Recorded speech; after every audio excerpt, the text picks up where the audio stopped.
नाज़रीन रतो दिरो में एहसान बोज़दार की रिपोर्ट मुताबिक ब्रेकिंग न्यूज़ ॾींदा हलूं। दावत रतो दिरो पीपल्स पार्टी लेडीज़ विंग के अॻवान मोहतरमा शबाना परवीन डोमकी के बोज़दार हाउस रतो दिरो में आमद।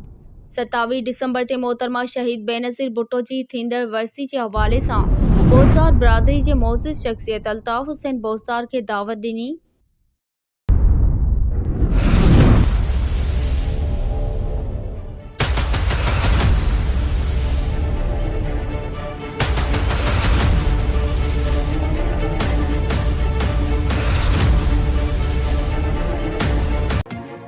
सिंधु दरिया ते कैनाल ठाहिण खिलाफ सिंध तरक्की पसंद पार्टी के मरकजी सॾ ते बांदी में मुकम्मल शटरबंद हड़ताल सबब मोरो रोड, शाही बाजार, प्रेस क्लब रोड, फाटक रोड, शहजादो डायरी रोड समेत शहर जा समूरा कारोबारी मरकज बंद आहिनि। STP अॻवान नूरल जमाली, अफजल जमाली, अतर हुसैन जिसकाणी चयो आहे त सिंधु दरिया ते कैनाल मंजूर न आहिनि। असां उन मामले ते भरपूर जदोजहद कंदासीं।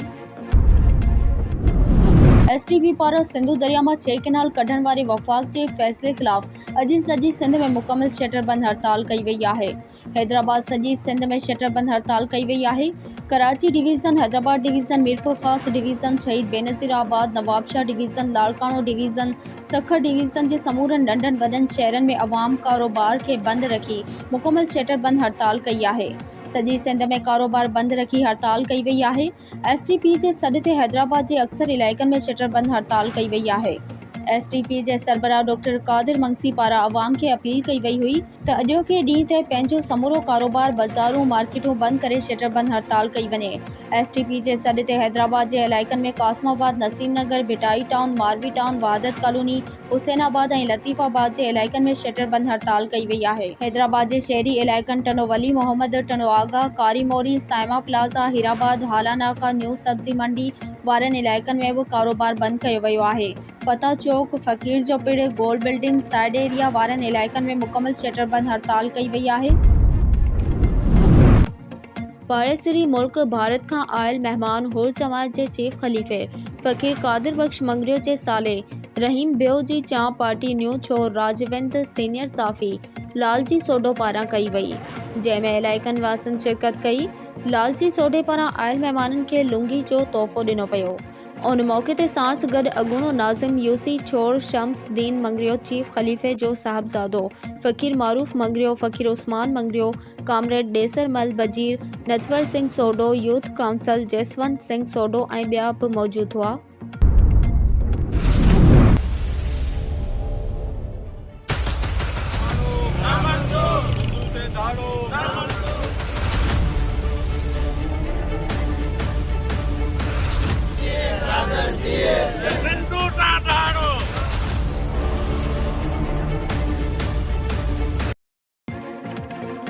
तलाव शहर जा समूरा नंढा वॾा कारोबारी मरकज़, होटलूं, मार्केटूं, पेट्रोल पंप मुकम्मल तौर बंद पियल नज़र अची रहा आहिनि, जॾहिं त शटरबंद हड़ताल खे कामयाब करण लाइ शहर जे मुख़्तलिफ़ इलाइक़नि में STP कारकुन शौकत अली उमरानी, मोहम्मद असलम सोनारो, मज़हर अली कैरी, इफ्तिखार हुसैन लिगारी, रफ़ीक सोनारो पारां मोटरसाइकिलनि ते झंडा खणी शहर जो गश्त जारी आहे। राब्तो करण ते अॻवाननि ॿुधायो त वफ़ाक़ी सरकार पारां सिंधु ते धाड़ो हणण खिलाफ मरकज़ जे सॾ ते सॼी सिंध जियां तलार ऐं भरपासे जे नंढनि वॾनि शहरनि में मुकम्मल शटरबंद हड़ताल कई वई आहे। हिननि जो चवणु हो त सिंधु दरिया सिंध जो जियापो आहे। सिंध जी समूरी ज़राअत जो दारो मदार सिंधु दरिया ते आहे। सिंध खे पहिरियां ई पंहिंजे हिसे जो मुकम्मल पाणी नथो मिले। वरी जेकॾहिं हुक्मराननि वधीक 6 नवां कैनाल ठाहिया त सिंध रेगिस्तान बणिजी वेंदी। हिननि चयो त अॼु जी हड़ताल जो हिकु मैसेज आहे त सिंधी अवाम सिंधु मां कैनाल कढण वारे सिंध दुश्मन मंसूबे खे कंहिं बि सूरत में क़बूल न कंदी। Pakistan ex serviceman society union council बरों जो general secretary lance Naik retired Haji Khan Lashari अॼु सुबुह जो रज़ाए इलाही सां फ़ौत थी वियो। ख़बर मूजिब पीस यूनियन काउंसिल बरों जो जनरल सेक्रेटरी हाजी खान लाशारी अॼु सुबुह जो पंहिंजे अबाणे ॻोठ लाल बख्श लाशारी में फ़ौत थी वियो, जंहिंजी जनाज़े निमाज़ सुबुह जो संदसि अबाणे ॻोठ में अदा कई वई। जनाज़े निमाज़ में डिवीज़न नवाबशाह जो कोआर्डिनेटर सूबेदार अली असगर जलबाणी, ज़िला सांगड़ के सीनियर नायब सदर MCPO जवार हैदर अली रिंद, महमूद हुसैन आरई, रहमतुल्लाह संजरानी, वाहिद बख्श रिंद, मोहम्मद उर्स ऐं पीस जे ॿियनि उहिदेदारनि ऐं सियासी समाजी माण्हुनि वॾी तादाद में शिरकत कई। समाजी तंज़ीम LHDP पारां वाश प्रोजेक्ट ते गजाणी मुनक़िद कई वई।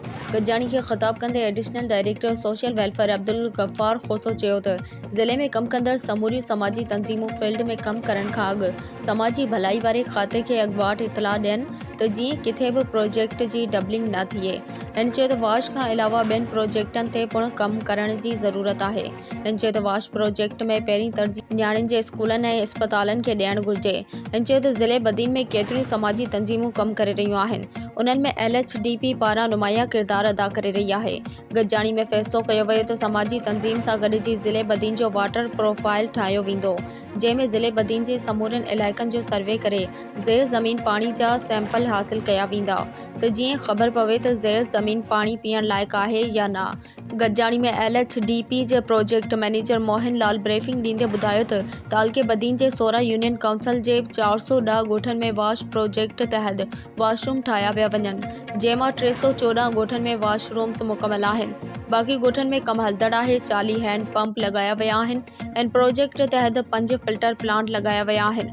20 मॉडल स्कूलनि में वाशरूम ठाहिया विया आहिनि। 7 मॉडल हेल्थ केयर सेंटर बि मुकमल आहिनि। हिन चयो त हीउ प्रोजेक्ट 3 साल हलंदो, जेको हाणे मुकमल थियण जे क़रीब आहे। टालपुर वडालक ॻोठ लालबख्श ख़ासकली में पोरियत उमेद अली ख़ासकली जे घर खे अचानक बावकोड़े वई। अल्लाह ताला सड़ी रख थी वियो। तफ़सील मूजिब टालपुर वडालक ॻोठ लालबख्श ख़ासकली में पोरियत उमेद अली ख़ासकली जे घर खे अचानक बावकोड़े वई। घर जो समूरो सामान सड़ी रख थी वियो।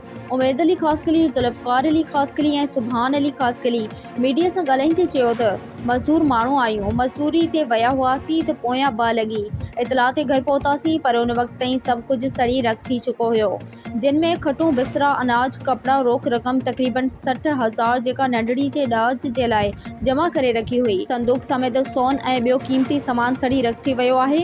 हिन कहर जहिड़े थधि में खुलियल आसमान हेठि कीअं गुज़ारींदासीं। वसवारनि खे अपील थी कजे त असां मिस्कीननि जी मदद करे बेचैनी ख़त्म कई वञे। तलार ॻोठ दरिया खान जतोई में तरक़ियाती कम जारी आहिनि। ऐं पंहिंजे वालिद मरहूम मीर अब्दुल कादिर जमाली जे नक्श कदम ते हली अवाम जी ख़िदमत करियां पियो। चेयरमैन सरदार मीर अब्दुल अज़ीज़ जमाली, मीर बादशाह जमाली, काउंसलर फ़तह अली भुट्टो तलार में तरक़ियाती कम मेरिट जी बुनियाद ते जारी आहिनि। ॻोठ दरिया खान जतोई जो मुख्य रोड जो कम बि शुरू कयो वियो आहे। शहीद मोहतरमा Benazir Bhutto Pakistan Peoples Party chairman Bilawal Bhutto जो विज़न अवाम जी ख़िदमत करण जो विज़न आहे। असां बिना फ़र्क़ जे तलार जी अवाम जी ख़िदमत करियूं पिया। पीपल्स पार्टी सदाईं अवाम जी ख़िदमत ते यकीन रखे थी। असां शहर तलार सरसब्ज़ बणाइण लाइ हर मुमकिन कोशिश कंदासीं। शहर खे ख़ूबसूरत बणाइण लाइ सभु वसीला ख़ुदि पवंदा वेंदा। चेयरमैन सरदार मीर अब्दुल अज़ीज़ जमाली जूं साफ़िन सां ॻाल्हियूं।